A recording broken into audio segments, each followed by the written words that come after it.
Welcome back into the Saturday Show, 97.5, the KSL Sports Zone. Thank you for making us a part of your Saturday morning. Alex Napoles and Christian Esparza taking you through this Saturday. And let's talk Utah Jazz. Let's talk Summer League basketball. And, of course, let's talk Darryn Peterson.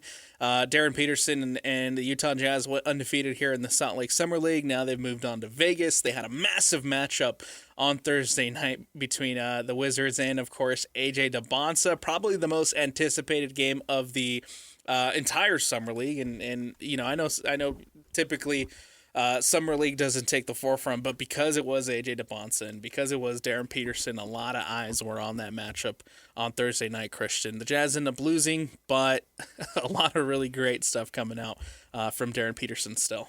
Was there? Well, this was a terrible game. As far as you know, just the whole Summer League in total. Okay. In total, right? He looked great in Salt Lake. In Salt Lake, he looked fantastic. But Thursday night, I mean, the whole Jazz team Thursday night looked. Both teams. It was. Ugh.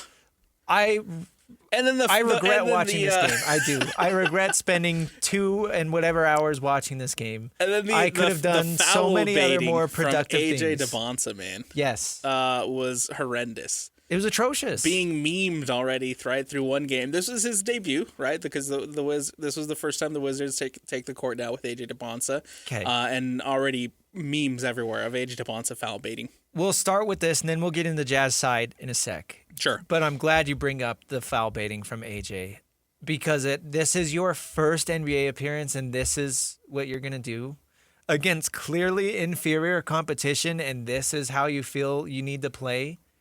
You are the number one freaking pick in a draft class that people are talking about as being generational. Yeah. And you are the best player among the top 4 prospects, and you still feel like you need to come out and foul bait in Summer League? We saw the highlight where he gets to the basket and dunks and posterizes. I don't know who it was he posted. I don't know his name. But we saw the highlight. Do that. Show us why you went number 1. Anybody can get out there and foul bait and throw their head back and draw fouls and shoot 7 of 8 from the free throw line with these new weird free throw rules. Anybody can do that. Show us why you're the number 1 pick. Show us what you can do with your 6'9" frame and your elite athleticism. Show us what makes you special. But no, he wants to go out there and be SGA 2.0. Yeah. Throwing his body around, throwing his head around, screaming because he needs the call. I hate it. And the worst part is this is what is turning people off of the NBA. And the only there's a lot of local fans that don't watch the NBA anymore because of foul baiting. Yeah. But they watched basketball because of AJ Dybantsa, couldn't wait to see what he does in the NBA, and then he turns into the thing that is ruining the sport. After watching that from AJ, right, the foul baiting and you know, when I'm scrolling online through Twitter on Thursday night and seeing the highlights of this game, it has nothing to do with highlights from the buckets. It has nothing to do from highlights from even the poster that you're talking about. It's all him trying to draw the foul. It's all him trying to draw all this and that. And I have to sit there and remind myself it's Summer League. I don't want to put too much value onto this, and I hope that even as the NBA regular season starts, this isn't the AJ Dybantsa that you're going to see night in and But night if out. he does it in the Summer League, why would he do it in the Summer League but not in the regular season? That's what I'm getting at. I hope that's not the case. Like, you are supposed to be the best player on the floor in this game, and this is what you resort to. I don't know. It kind of broke my heart a little bit, Alex, if I'm being honest with you, because there was all this hype about how good of a prospect AJ Dybantsa is supposed to be, and we see the flashes. I get it. But, like, again, you are the number 1 pick in this draft, this very special draft, and you want to come in and just foul bait the entire game. When's the next Wizards game in the Summer League? Don't care. I will probably watch to see if that continues. Because if it does continue into the second game, then I will be... Tomorrow, 6 p.m., they're playing the Kings. Oh, right before the Jazz. Right after. Right after the Jazz. As far as Darryn Peterson goes, what was it, 8 turnovers and 9 fouls? First of all, I think the whole 10 fouls rule is kind of lame. You get 10 fouls in Summer League. before you foul out. And Peterson essentially goes and almost fouls out with 9, and then he has the 8 turnovers as well. And again, not the Darryn Peterson that you saw in Salt Lake in front of the Jazz fans and up at the Huntsman Center was very different from the one that you saw on Thursday night. And I wonder how much it plays into this whole AJ versus Darryn Peterson conversation.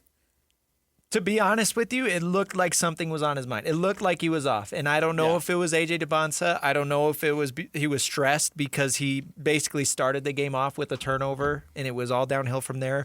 Or if it's because the fouls kept racking up and they were ridiculous fouls. The charging foul, the offensive foul that he had towards the end of the game. Oh, yeah. Oh, my gosh, that was terrible. When he's driving towards the rim and he I don't know, there was some contact. Maybe he hooked the defender's arm a little bit. But to call that an offensive foul, ridiculous. This is why, I don't know. It made me upset.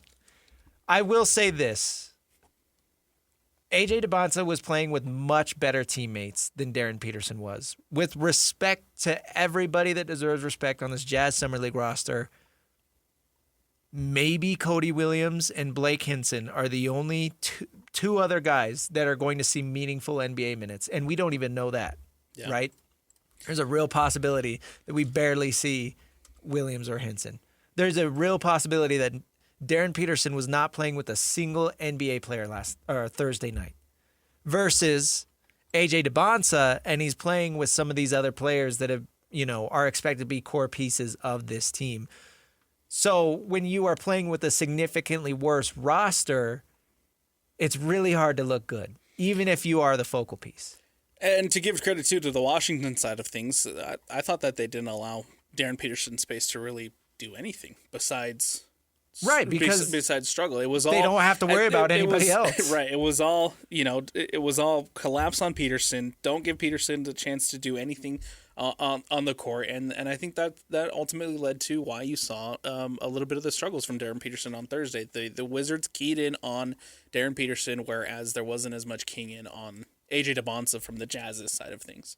Right. The Jazz's whole game plan was not stopping AJ versus it was pretty clear the Wizards' game plan was let's do everything we can to stop Darryn Peterson.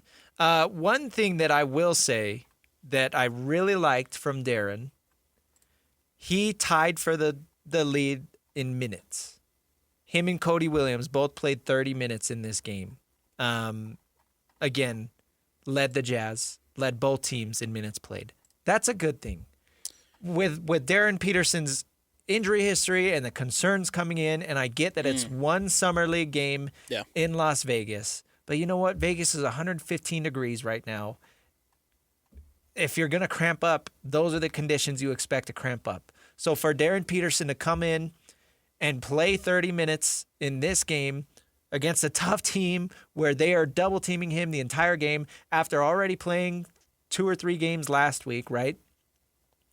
I'd say that's a good takeaway. That's a green flag. That is absolutely for Darryn Peterson to come in and play 30 minutes in this game. Absolutely.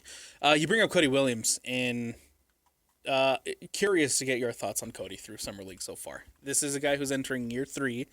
I thought he showed some good signs in Salt Lake, but then again, I think he struggled in Vegas, and I think you want more, and you anticipate more, and you expect more from a year 3 Cody Williams.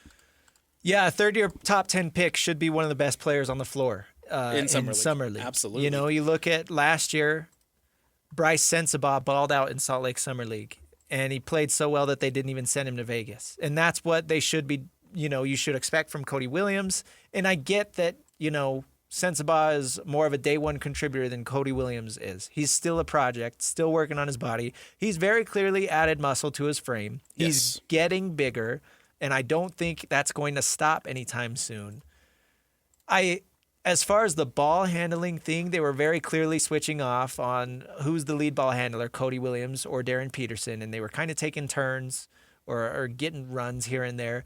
I will say Cody Williams is a better ball handler than I maybe was going to give him credit for. He's a better ball handler than I thought he would be. I don't know if that's his future in the NBA. Ben Anderson said it best. I think when it first came out that they were going to have Cody Williams handle the ball, he said something like, a player going into his third year and they're giving him a new role. Sometimes that's a good thing. Sometimes it's, hey, we're kind of running out of room for you on this roster.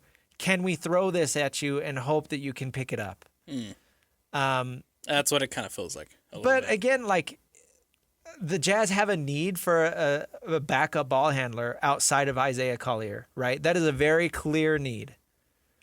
Is that Cody Williams' role in the NBA? I don't think so. I think if he is to hit his ceiling, it's as a 3-and-D guy, not as a, backup point guard. So I don't know. That's my concern. He didn't blow me away. He didn't make me say, man, this guy should never bring the ball up the floor again. I don't know. It's only one summer league game. And again, the Wizards' whole focus was stopping Darryn Peterson. So we'll see how it goes the rest of the summer league, I guess, before we make any assumptions. I do want to see Cody Williams take some steps forward. I think he has the ability, in the next few games. We'll see what he does tomorrow against the Clippers. He should be looking like one of the best players on the floor, and he hasn't so far. Tomorrow, Jazz and Clippers. Christian, you mentioned it. Tomorrow, 8 p.m. on Prime Video. We'll see if Darryn Peterson can work out of that slump a little bit that we saw from Thursday night, and we'll see if Cody Williams can show a little bit more during the Summer League. One of the guys who showed a lot in Summer League so far, Caleb Wilson, man. He looks like a star. That performance with the Chicago Bulls. And I know again, right? We can't overreact, underreact to Summer League. At the end of the day, it is Summer League, but Caleb Wilson, man, got the best of Boozer in a comeback win for the Chicago Bulls. And Caleb Wilson, man, he's looking good. Yeah. So the funny thing is about the Darryn Peterson, 35 points. The Darryn Peterson game versus AJ Dybantsa is there were so many Jazz fans saying that they were melting down, saying they made the wrong pick. They should have just went with Boozer. They should have traded up to AJ. AJ was clearly, whatever. But then you have Caleb Wilson, who was by far the consensus fourth pick. Yeah. And he comes out and has the best debut out of any of these rookies in the Summer League.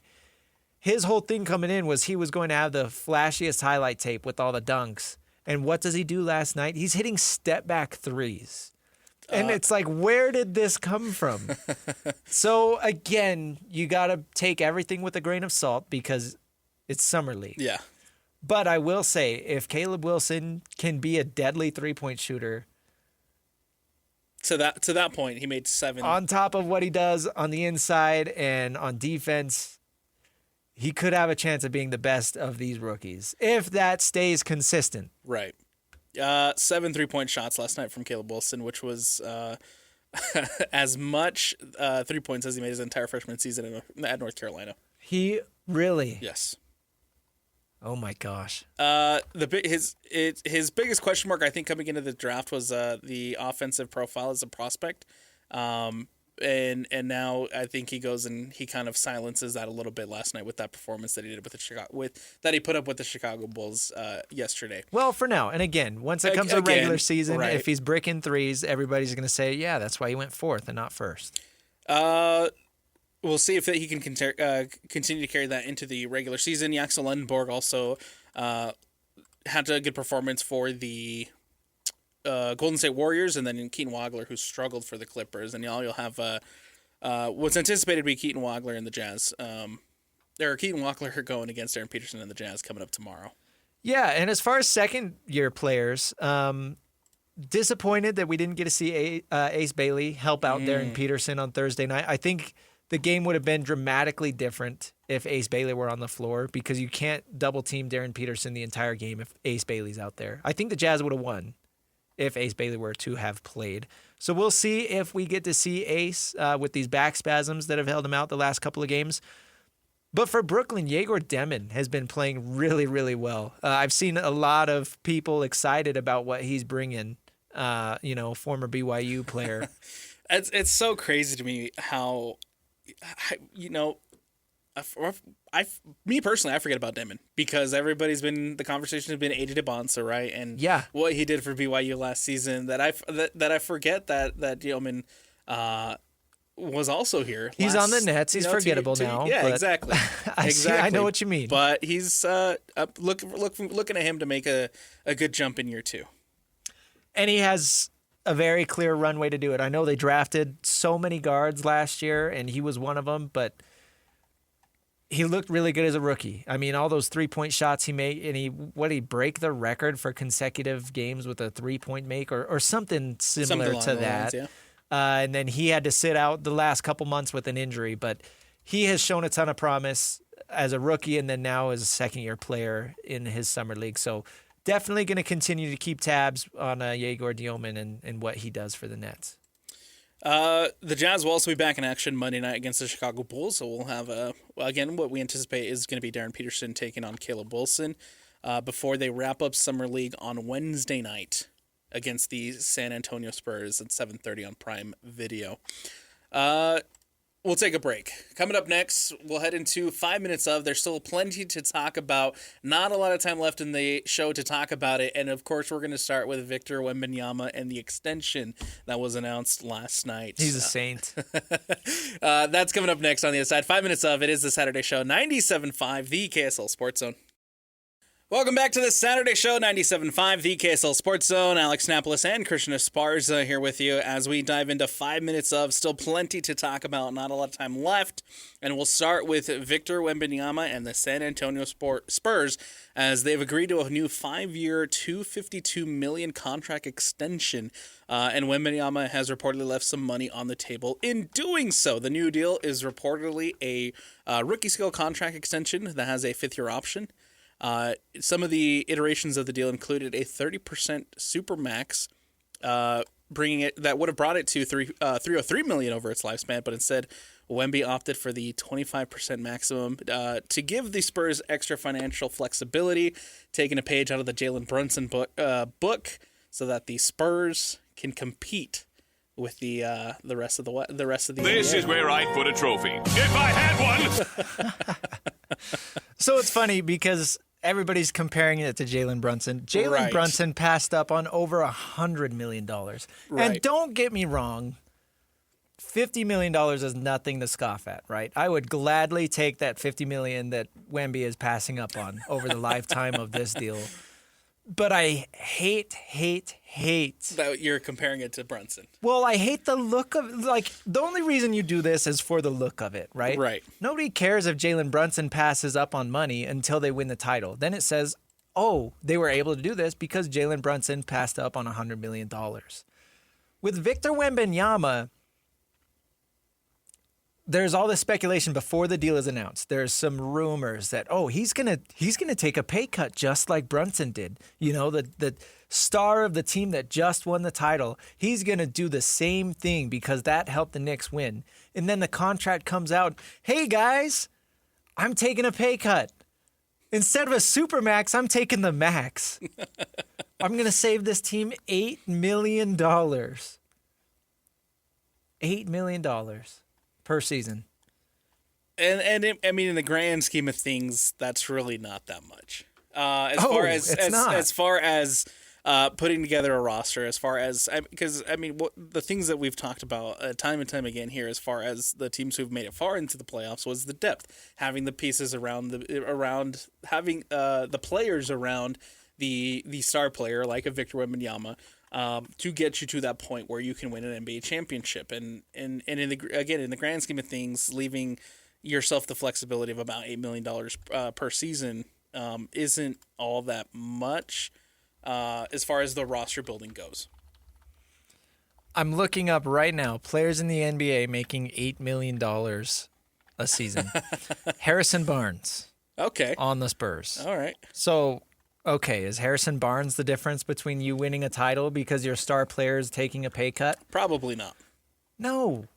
Again, it's just another PR move in a long line of Victor Wembanyama PR moves. Yes. Because he needs it to save his face after he comes out in the playoffs and turns the entire NBA against him, because we all realized that he's not this dude that he pretends to be. Yeah. He's not this, nice guy training with the monks, level-headed, No, he's kind of a jerk. Yeah. I mean, he elbowed Naz Reid in the throat. He tried to kill him. And then he threw a fit in the finals every single game. He was constantly whining and complaining because things weren't going his way. And I get that it's frustrating to lose basketball games, especially in the NBA finals. But, dude, grow up. The thing that I found really interesting about this whole thing, and it stemmed from a tweet that I think you retweeted, Christian, about from one of the NBA reporters coming out and saying that he's going to be signing less than the Supermax to give San Antonio the greater financial flexibility, and then obviously everybody runs with that and starts painting him as, you know, the PR win, right? The absolute hero move of, oh, this guy's taking less than probably what he would have wanted, or probably what he would have garnished as with the Supermax. So then that way that they can build around him and he comes out as the hero. But really, it's just it's the way that this whole thing has now been spun for Victor Wembanyama. And now, obviously, the comparisons to Jalen Brunson, who just came off winning that NBA championship. And that's why I get so annoyed, is because he did so much damage to his reputation during the NBA playoffs. What does he have to do? He has to save face. So he wants to come out and look like the hero, like you're saying, by taking this pay cut, passing up on $50 million over the span of 5 years, because he takes not the Supermax contract, he takes the max contract, which is absolutely ridiculous. If you're going to take a pay cut to help your team win, then be serious about it. Do what Tom Brady did. Okay, I don't know the exact numbers, but I do know for a fact Tom Brady was not the highest paid quarterback in the NFL during his prime, and I don't believe he was even close. Is Victor Wembanyama going to be one of the highest paid centers over the life of this contract? Absolutely. Yes, he's going to be Absolutely. very close. It's going to be about, I think it starts at like $50 million a year. That's Jokic money. Okay. So look, again, if you're going to take a pay cut, be serious about it. To stay in the conversation here with the NBA, I cannot wait for this LeBron drama to be over.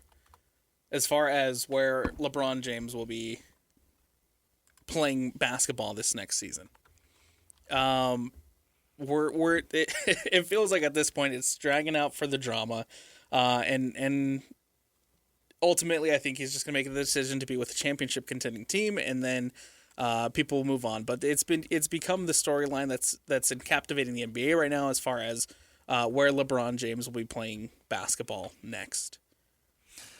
Again, it's like the only reason people care about this is because people tell you to care about it. Right. And I get that it's LeBron, and I get that wherever he goes next is going to be the last place. Unless there's a chance that he goes somewhere like Miami, right? And then he signs a one-day contract with the Cavs to retire a Cav. I am in the camp. I've been in the camp for years now that I still think he's going back to Cleveland. He's going to finish his career there because that is the most LeBron James look at me storybook ending. But I get it. I do think it's funny that the Cavaliers have resorted to making general managers humiliate themselves. It's almost like a humiliation ritual.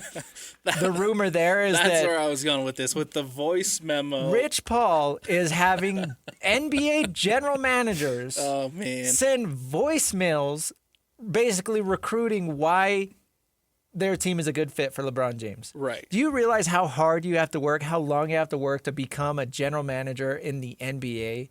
And the peak of that for most of these guys is going to be begging LeBron James to come play for them. That is humiliating. Yes. Humiliating. Again, I don't know why we're going to the extent of you have to send your best pitch, your voice memos, to figure out where LeBron James is going to go. At this point, just let him make the decision, right? Don't humiliate yourself and essentially go out and beg LeBron James to be a part of your team, because LeBron James is going to go where LeBron James is going to go. And I know Rich Paul has come out and has said that, you know, LeBron James isn't ring chasing and that he's working hard this is the direct quote from Rich Paul. He's not chasing a ring, but when you've worked this hard to position yourself the way that you have, and you can actually decide what you want to do, who wouldn't take advantage of that? And so again, LeBron James is going to go where LeBron James is going to go. You don't have to go out and put yourself in this spot where you have to essentially go out and send voice memos to Rich Paul begging this guy to come be a part of your team. That's a great way to put it, and I love that you worded it that way. LeBron James is going to go where he's going to go. Yeah. I am willing to bet that he has had his next destination picked out. Oh, for 1,000%. Not just weeks or months. I'd bet 1,000%. as soon as the Lakers traded for Luka Doncic, he started thinking about where he was going to go. He knows where he is going. Exactly. This is just a game for LeBron. It's a game for Rich Paul.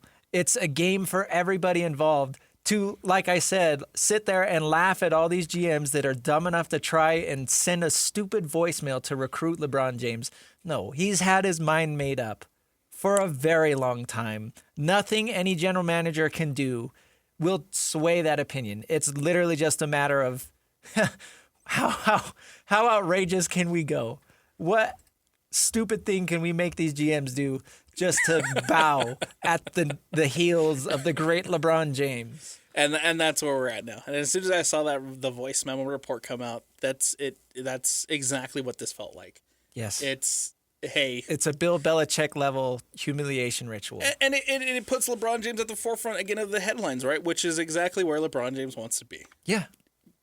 As in, we're still mulling over where we're going to end up going. We're still trying to figure out where I want to play basketball next. But the reality is the destination has been in his mind already, and it's all just a way for LeBron James to make sure that he's still in the forefront of everybody's minds, despite him not being he's the face of the league as he once was. This is the last time that people are going to care about LeBron, and he realizes that. So Absolutely, he's taking advantage of it. Absolutely. As far as other news in the NBA goes, Donovan Mitchell signing a supermax deal with the Cleveland Cavaliers.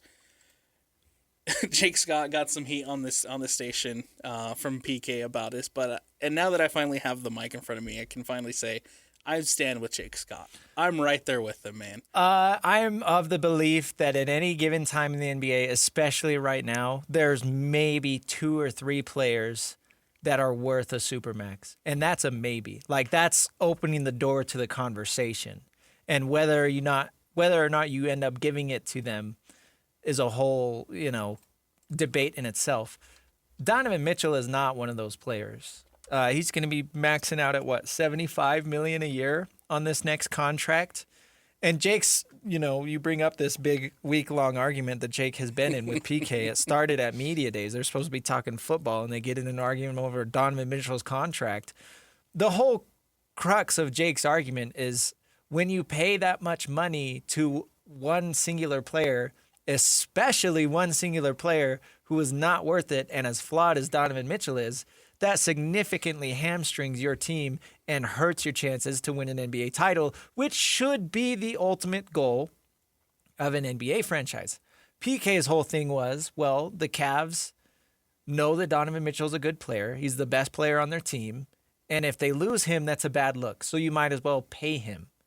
So it's more of a, I guess, moral argument of what should teams be doing, pleasing their fans or trying to win championships. And that's kind of the approach the Jazz took. Yeah, trying to win championships. Could the Jazz have held on to Rudy and Donovan sure. until they both forced their way out? Sure, but everybody here in Salt Lake City saw the ceiling of that team. Right. So is it fun to have a second-round ceiling for 10 years, or is it fun to go through a painful rebuild, get your championship-caliber players, and then raise the trophy at the end? And as far as the Cleveland Cavaliers go, I feel like we've already seen kind of the ceiling of that Cleveland Cavaliers team.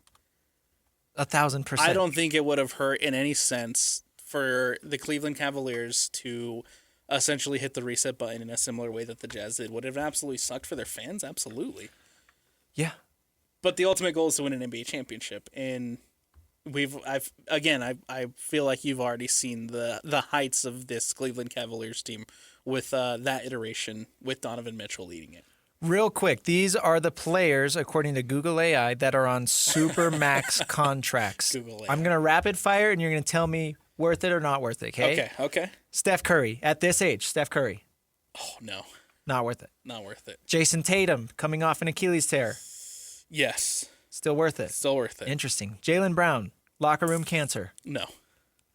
Giannis, at this age, injury concerns. No. Nikola Jokic. Ooh, yes. Yes. I'm going to say yes for Jokic. Joel Embiid. No. Definitely not. Devin Booker. No. Shea. Yes. Okay, those are the current Supermax contracts. Technically, I don't think Donovan is technically a Supermax. I think it's right up against it, but still, he's making this type of money. Of those names I just listed, Steph, Tatum, Jaylen Brown, Giannis, Nikola Jokic, Joel Embiid, Devin Booker, and Shea, given current injuries, current age, in my opinion, the only players worth it are Jokic and Shea. Yeah. Pre-Achilles tear, I'd say Jason Tatum. 5 years ago, I'd say Steph, totally worth it. Right now, I'd say Steph is probably borderline. He's still a very good player. But to my point, I named 2 players that are no doubt I would give the Supermax off of this list. Everybody else, some of those names you laughed at. Joel Embiid. There's some very clear names on there that probably shouldn't be on that list. Yeah. And no disrespect to Donovan Mitchell, I just don't think that he's in the same category as a Nikola Jokic or a Shai Gilgeous-Alexander. No. And he's not. But now the Cleveland Cavaliers have hampered themselves to a Donovan Mitchell who is again not in the same echelon as somebody who has won the ring, like a Nikola Jokic and like a Shai Gilgeous-Alexander. So Donovan signed a 4-year, $273 million contract. Technically not a Supermax because a Supermax would have been a 5-year, $350 million deal. But the AAV is pretty dang close to a Supermax. It's right underneath it. So yeah, he's not. You look at the accolades that some of these other players have won. Steph Curry has multiple titles. Absolutely. Tatum has a title and has been there multiple times. Jaylen Brown, Finals MVP. Yes. That's anyways. Giannis has a title, MVP, 2 MVPs. Jokic, 3-time MVP. Embiid at least has an MVP. Devin Booker hasn't won anything. SGA, a title, and 2 MVPs. Right. Donovan Mitchell hasn't even sniffed any of these accolades. I don't think he's ever been in MVP conversations. No? That I can remember. I don't think he's. This is what they're for the first time they've gone to the conference championship. This was his first time out of the second round. Right. This year. And it took him how many years? 9. There you go. So again, I side with the side of you have to, if you're going to Supermax somebody, you have to give it to the right player, and I just don't think Donovan Mitchell is that right player. And again, there are like 2 or 3 right players in the entire NBA. All right, let's wrap things up on the other side.